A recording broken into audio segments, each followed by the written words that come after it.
business where dreams ignite. Dreamers tell their stories, sharing their fight. Through the labyrinth, their truth unfolds, a building of foundations echoing bold. They share their journeys with passion and pride. Join us as we go along for the ride. So here's to the dreamers, the ones who dare, the lessons and the knowledge we're here to share. Once upon a business, in our minds we'll stay guiding the way for business, each and every day.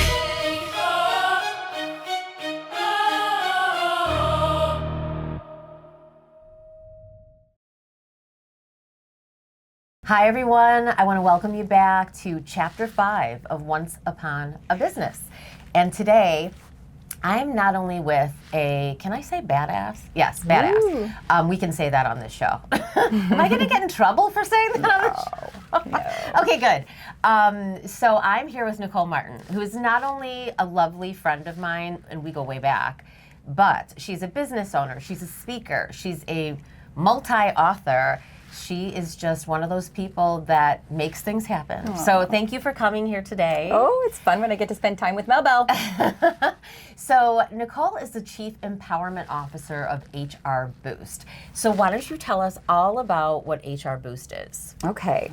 So HRBOOST, I always used to call it my second baby, but then I had one a few years after I started it, so I don't call it that anymore.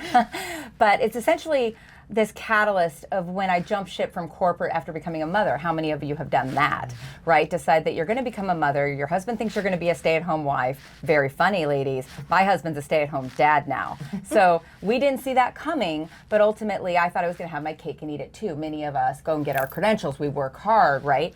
And I decide I'm going to consult, right? Keep my credentials alive, keep my brain alive, etc. So I decide I'm going to consult. That happened in the summer of 2010. Little did I know that I would build the $1 million boutique firm that I have now, but it was me wanting to reach out to small businesses. How many of you love small businesses? And actually see the impact of my work and have them be the underdog. I love underdogs, but get HR strategy and integration from scratch from the beginning, building an HR department from the beginning versus when I was working in-house. It's like turning the Titanic around and you're trying to change so much. Yeah. And so that's how HRBOOST was born. And that was a long time ago now. The value in that, I think, because we also work as consultants too, coming in from the outside. You can see a lot of things. That there's always blind spots for everybody. Yeah. But to be able to come in fresh and say, okay, like, have you thought about this? Have you thought about that? So that's highly valuable for companies to have someone who's an expert. And you learn things over time with your clients that you can apply to your other clients, right? Well, we like to think that, like the competition, for example, they do HR by PDF, which I'm opposed to. We don't do HR by PDF, where it's like one size fits all. It isn't. No, yeah. HR should be built outside of the systems that exist, and systems should be put in place only to standardize, decentralize, and roll it out. Yeah. And so a lot of people don't know what HR is, and we always walk in the door, free consult, to say, what is HR to you? Yeah. Because HR's a lot of things to a lot of different people. We come in with education first and then fill in gaps and voids to say, well, this is really what HR is. Yeah. This is what we think you should be conversant in. We like to empower business owners so that they are conversant in our world and they can make wiser decisions. Yeah. They're empowered with information versus, every CEO I've ever worked for doesn't ask the question until it's too late, which is triage and lawsuits and defense instead of, oh, this is something we could do proactively, preventatively, and also from the values of the leader. Every business can actually be expressing that culture invitation from the founder. And if you can get that, that's magic in terms of attracting the type of people, what talent is for us. As long as you have a good founder. Well, every founder's good. We're in capitalist America, honey, so I'm a big fan of capitalism. I think founders I am too. can be experts at whatever they do, right? True. Well, and then they build mini empires if they're good, they're experts. They're going to have maybe 10 people, and drama starts around 20 people, and then it requires role clarification and understanding how everybody's important and put their handprint on this. But HR infrastructure is what holds that up. And many people don't even understand they're in federal law, not to mention around Illinois, county law, all these things that they're obligated to do before they even reach 20 employees. And I have a big heart where I just think that a small business can easily be taken advantage of and be, like, ignorance is not bliss. Yeah. And so we like to come out and give them everything they can need from an HR perspective, but at their pace, their budget. Yeah. But they're still getting proactive advisement instead of waiting for you to ask the question. We know when you're a certain place what you need in HR. Yeah.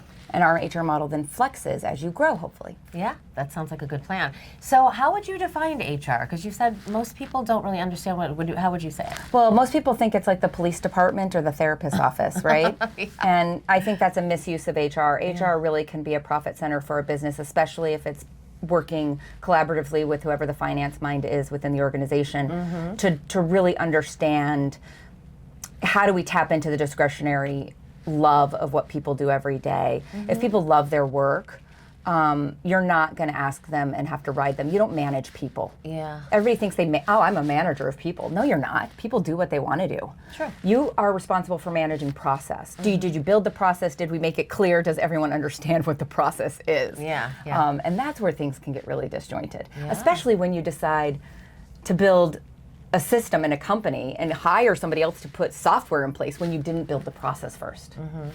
I get it. So what sort of companies, organizations do you work with?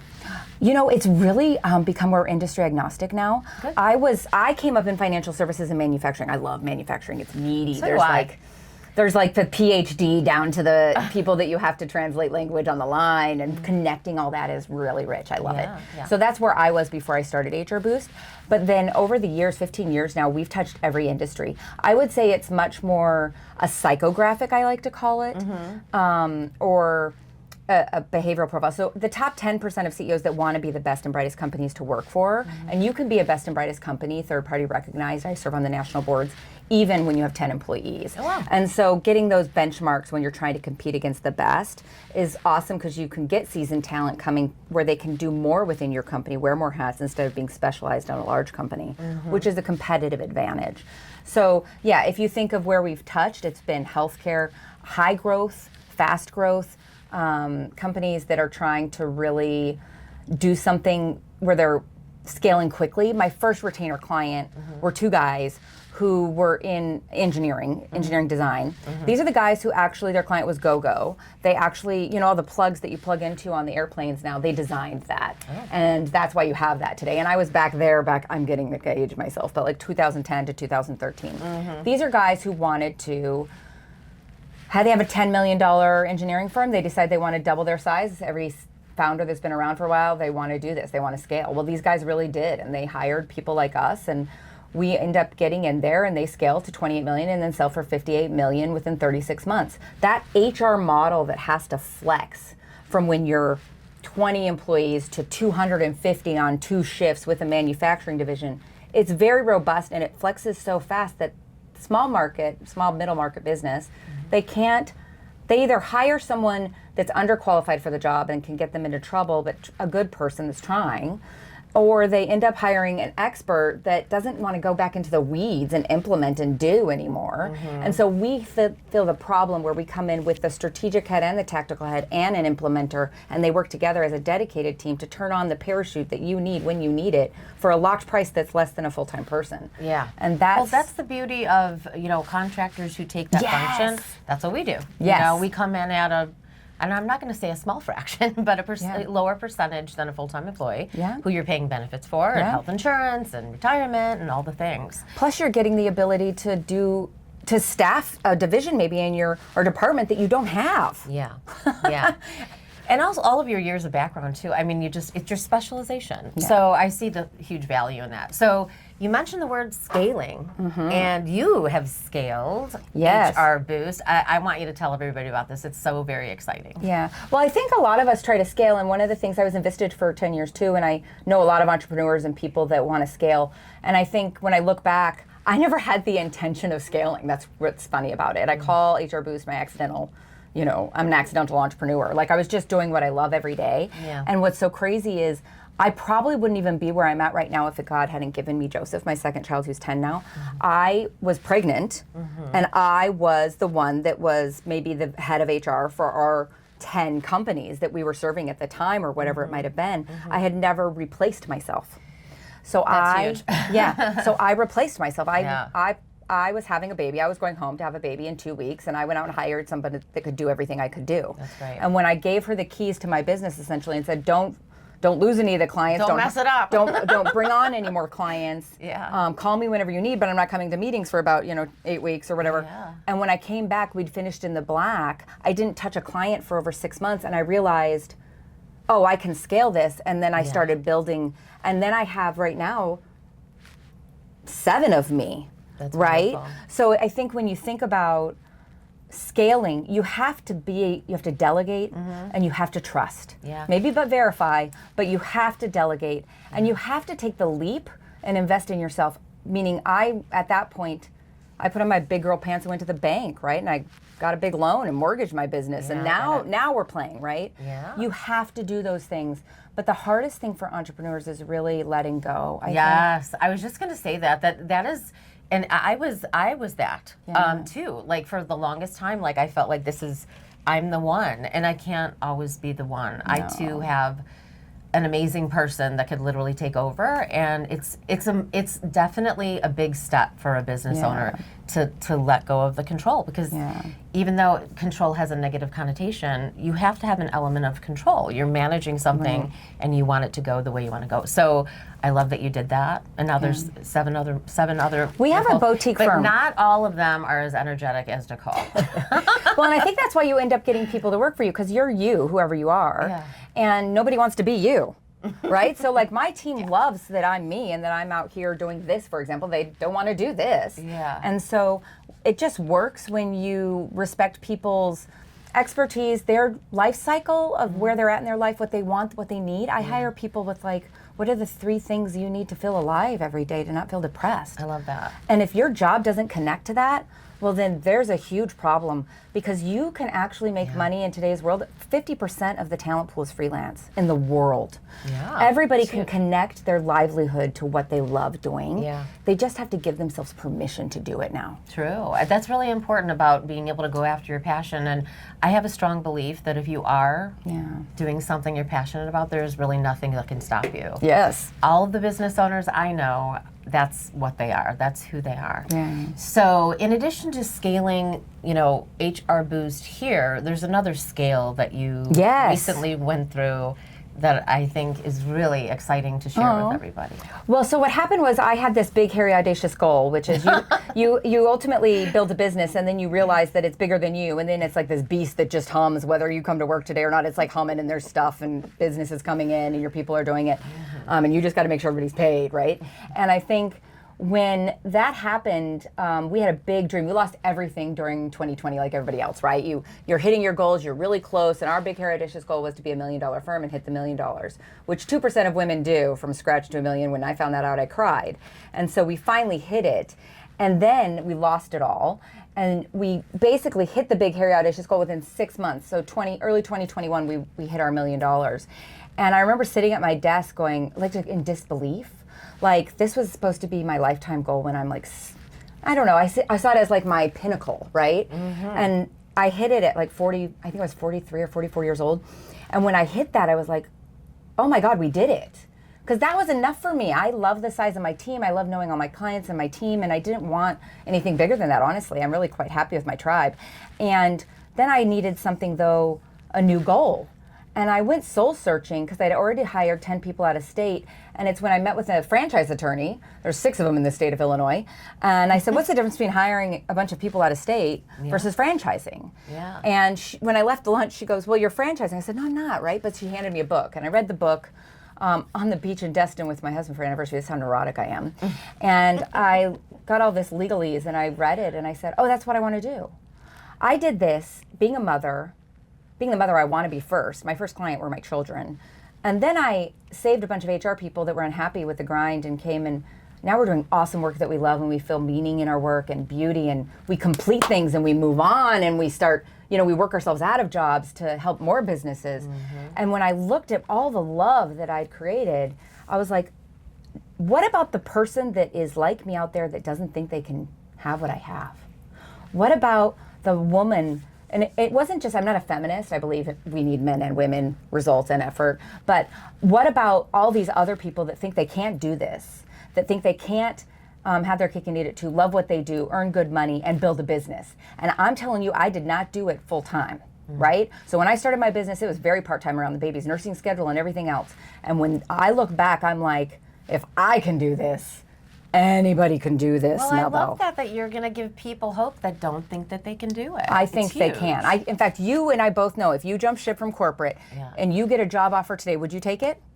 No. Do you see that? No Both. way. Not for sale, not for hire any longer. Yeah. Once you know you can replace your salary with your freedom, that's why freelancing has grown so much. And I think my dream now is to just find more people out there who are HR experts who have been tied to a job, chains, and unhappy, by the way. Many of them are unhappy right now. Yeah. And if they can find me, I want HR Boost in every backyard so that every small business can have that resource, that fourth option. Yeah. And that's my dream now. By the time I retire, I'm going to find, my goal is like right now very small. I want my first 4, they're going to get me, right? Our first 4. And I think what I have run into, though, is people who aren't willing to make, there's all this fear. Yeah. Fear of the leap, fear of... It's scary. Yeah. Is it not? I mean, I'll be honest, I was a little bit scared because everyone else was so scared for me. Yeah. How are you going to do it? How are you going to do it? How are you going to pay your rent? How are you going to do this and that? Get health insurance. Yeah. And there's a certain point, though, that you have to say, I don't know, but I'm going to figure it out. And that's a hard thing to do, especially if you have people to take care of. What if you're, got kids who are younger? But when you come in and look at what you've done, it's a fine example. And also, you provide all the framework. Yeah. So I think it's funny. When I shared it with the team after we built it, took us 3 years to build the franchise. I'll never forget one of my boosters who read through the whole thing first because she was helping with the training development, which is done now. And she goes, "Oh my God, Nicole, it's like a business in a box." I'm like, well, yeah. Exactly. That's what it is. Yeah. That's right. But it's finding the right people because they represent your brand. They're going to be out there on their own. They truly are a separate business, their own business.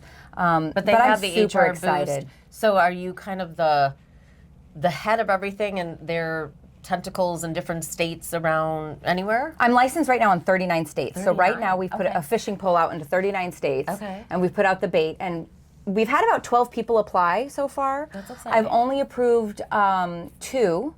And the 2 are in the process, but it's where they have to decide to write the check, right? Write the actual check for the franchise, and then travel to Chicago for the 49 hours of training. I think some are finding me closer now. I have a meeting with someone next week in my office from Vernon Hills, which is really close. That's and so nice. it's just going to be where I don't want quantity. No. Quality. Right, I want quality. Yeah. So I've put it out there. The right person will find me when it's time. Yes. In the meantime, business hums right here in Chicago, and we're busy. Yeah. And I'm still very involved. I'm the primary rainmaker for that, and so I love it. Though, I think the most important thing I can say is I want my boys to love what they do. Right. Yeah. And I grew up with a working mother, a single mother household, but I do know that one thing I learned through osmosis, I think, was just that you've got to love what you do. Yeah. Because you're going to do it every day for God knows how many years. There's a number out there I've read. It's like 64% of people hate their job. Which is disgusting. I feel sad. If you're one of those people and you like HR and you're in HR, like, go to HR Boost. Yes, you should connect. Yes. Well, it's HR Boost US, right? Well, so I have HR Boost, which is our primary first Right. business. And then when you file a franchise, you're a separate business entity entirely. So my second FEIN, so to speak, technical, is HR Boost US Franchising LLC. Okay, great. And so it's right on our website. We have HR Boost Plus, which is all of our plug and play HR and products and core services you can buy a la carte, plug and play. Yeah. And then we have HR Boost. People read it as US, which is fine because it's in the United States. But I coined it and named it HR Boost Us. Because I cried when I did that, when I thought, what will I name the franchise? And it was because it's going to be us. It's going to be us, no matter if they're another business or not. You create your partners now through shared values. And the culture invitation will be that they're not on their own, right? When you're a franchisor, I believe that it's important to support your franchisees. Yeah. And I think that that's something we're going to do that's pretty distinct and unique and different. That's exciting. That's really exciting. It's huge. Yeah. It really is.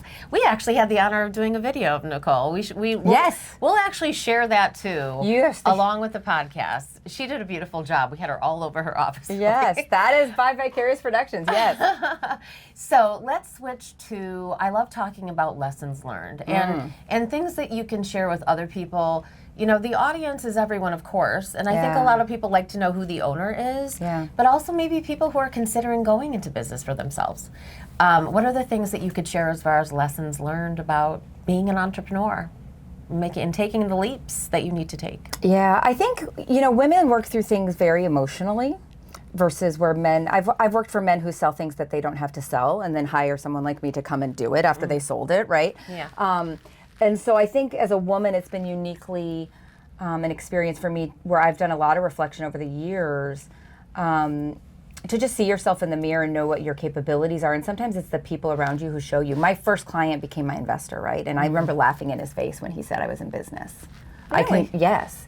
So I could go back to when I did not see myself as the CEO of my business and in a business. Yeah. I was a consultant. And I think you have to honor the stage of journey that you go through. I think life's an evolution, and business ownership and business life cycles are cyclical and have an evolution. Yeah. So I think biggest lessons for me would be to prepare, to do find out what you want, your true dream, and start preparing for it.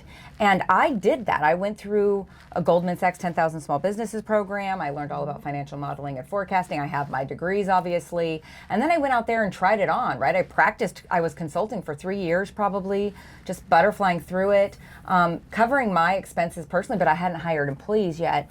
And I really learned that one day what happens is everybody can do that. The lesson is that you have to decide if you're in business. Right? So if you're in business, you're going to invest in yourself and you're going to invest in the business. And that's a big lesson. The sooner you can do that, the faster you will grow. Had I taken the leap, had I gone and mortgaged my business 5 years sooner, I would be two times further than I am right now. And I think those are big steps, and I would have done those things sooner. Yeah. I would have also done more to really understand what you don't know. So I went through a lot of education and you always need a peer group. Yeah. So I think having a peer group that relate to you, or even sharpening the saw in a room of people that you want to be like, and learning through that experience, through their experiences, through shared experiences, I think you grow faster. Yeah. And you start to learn what's for you and what's not for you. Sure. And follow your heart. I think it's so important to follow your heart and your intuition, and know yourself. And I honestly know that if I died today, God forbid, I know that I already did a good example for my children, which I think are some of the most important things that happen for people who are children, and their parents, right? There's the family unit. What have you left with your family?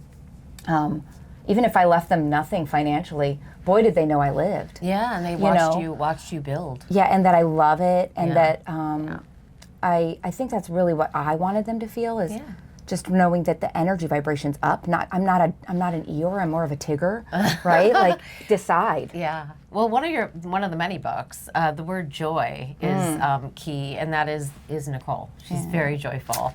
I feel very joyful around her. Yes. Life's too short. It is. You have to. So get out there, find your passion. Yes. Give yourself permission. Yeah. Yeah. It's big. It's big. We need to lessen that 64% to 0 would be good. I think the best way to let somebody know that they can't have you is to leave. Yeah. And that goes for a job too. So any closing thoughts? I just think that it's so wonderful to come and see you and support you and be in your world. I love your studio. And she came to me when she did my video last time, so her studio is a lot of fun.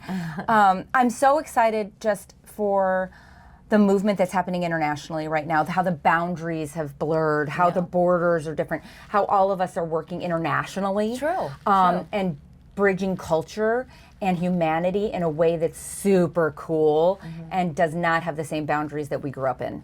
The ladder was hacked like a long time ago. It's a lattice now, and I think we're all have the ability to lattice and and support one another. And I think you cannot just build your company now with employees only. Yeah. You have to do it with partners and vendors and Yes. shared Yeah. collaborators and like you said, a network of people, Yes. like-minded people. I mean, you did Vistage, and actually before that, we used to do, the Business Leadership Exchange, yeah. was it Business Catalyst? BLE. BLE. That's where Nicole and I met. Oh God, that's ancient stuff. I know. This is like, I don't know. It's a long time ago. I know. It all goes by fast, though. It does, but you're right. Like surrounding yourself with people who just Yes. have goals, and then you know, the entrepreneur. There's something about an entrepreneur. Once you reach a goal, Yeah. you set another goal, and I Yeah. can't wait to see what you do. Be like little serial entrepreneurs. We need one in every state, every Right. one of those 39 Like, states. it's like the books. I know. You think you're going to write one book. Those of you who are writing a book or want to write a book, you'll think you'll get one done. And then the person that sees you on the other side who's written books will say, oh, congratulations, you've published a book. I look forward to your next one. You're like, no, like this was the one. Yeah. But now I have 6 and you're working on more. Yes. Right? So it just Yes. happens. She's exactly right. It does. just keeps happening. We're made this way. If you're not you're like made to keep shooting for something else. So hopefully it keeps us young and vibrant forever. Yes, yes. I want to thank you for being with us and Thank sharing your you. story, Nicole. You're just Yes. wonderful. And this story is like many, like all of them actually, about people who take a thought and their passion and make something out of it. And Nicole has not only done that on a small scale first, but now it just keeps growing and growing. So very you. proud of you as my friend, and thank you for being here. So thank you for joining us, and join us next time for the Once Upon a Business podcast. See you later. Bye. Once upon a business where dreams ignite. Dreamers tell their stories, sharing their fight. Through the labyrinth, their truth unfolds. A building of foundations, echoing bold. They share their journeys with passion and pride. Join us as we go along.